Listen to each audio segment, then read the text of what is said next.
He was meant to be the saviour after the sandpaper saga. But today, Australian captain Tim Paine has hit the nation for six. Today, I'm announcing my decision to stand down as the captain of the Australian men's test team. Paine quitting as unsolicited lewd text messages and photos he'd sent to a female co-worker in 2017 became public news. I deeply regretted this incident at the time and still do today. I spoke to my wife and family at the time and am enormously grateful for their forgiveness and support. We thought this incident was behind us. The woman's complaint in 2018 sparked an investigation just months after he was made captain. At the time, the exchange was the subject of a thorough CA Integrity Unit investigation. That investigation and a Cricket Tasmania HR investigation at the same time found that there had been no breach of the Cricket Australia Code of Conduct. Cricket Australia chairman Richard Freudenstein indicating it was Paine's decision to step down. While the board acknowledges an investigation cleared Tim of any breach of code of conduct regarding this matter some years ago, we respect his decision. My actions in 2017 do not meet the standard of an Australian cricket captain or the wider community.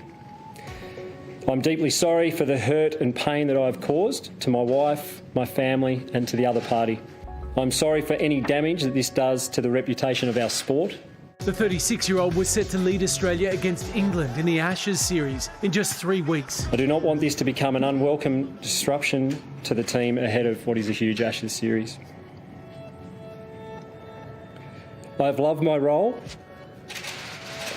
as captain of the Australian cricket team, and it's been the greatest privilege of my sporting life to lead the Australian men's test team.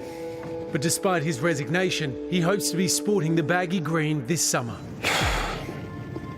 I will remain a committed member of the Australian cricket team and look forward with anticipation to what is a huge Ashes tour.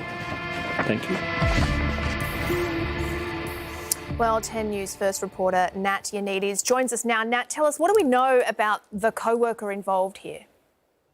So basically, the woman at the centre of these allegations was an employee of Cricket Tasmania at the time. So she was a colleague of Tim Paine's, who was the captain of the Tasmanian cricket side. The allegations were made back in 2018, and it's actually now come out that the woman was actually at the centre of an investigation into theft. So now there's a whole another layer to this already pretty complicated story. Now, there was already an investigation into this particular story with Tim Paine 3 years ago.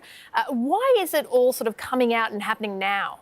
It hasn't come out now until almost 3.5 years later, because it was revealed that those particular text messages were going to be revealed to the public, and Tim Paine decided to get on the front foot and resign before those text messages did come out to the public forum. Yeah, so what does this mean for the Ashes campaign?